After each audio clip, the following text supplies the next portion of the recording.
સમાચાર રાજકોટથી પ્રાપ્ત થઈ રહ્યા છે। રાજકોટમાં કરોડોની ઠગાઈ કરનાર દંપતી પોલીસના સકંજામાં। કર્ણાટકના હુબલીમાંથી ઠગ દંપતી ઝડપાયું છે। 103 લોકો પાસેથી 3 કરોડની કરી હતી છેતરપિંડી। શેરબજારમાં વધુ નફાની લાલચ આપી અને છેતરપિંડી આચરી હતી। 3 કરોડની ઠગાઈ કરી 1.5 વર્ષથી આ દંપતી ફરાર હતું। આરોપી રાહુલ સોની, પત્ની અદિતિ સોની 8 દિવસના રિમાન્ડ પર।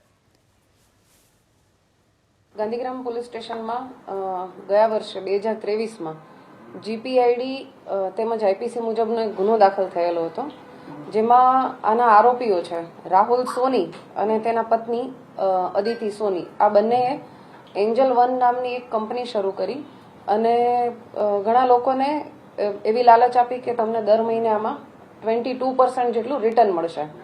તો આના વાતમાં આવી અને ઘણા બધા લોકોએ એમાં પૈસાનું રોકાણ કર્યું અને 5-6 મહિના પછી આ જે કંપનીના જે માલિકો છે રાહુલ સોની અને અદિતિ સોની એ જગ્યા છોડી અને જતા રહેલા હતા। આના જે પણ ભોગ બનનાર હોય હાલ એની તપાસ અમારી પાસે ચાલુ છે। તો જે પણ ભોગ બનનાર છે એ ગાંધીગ્રામ પોલીસ સ્ટેશનનો સંપર્ક કરે અને પોતાની વિગતો આપે, જેથી અમે આની વિગતવાર તપાસ કરી શકીએ।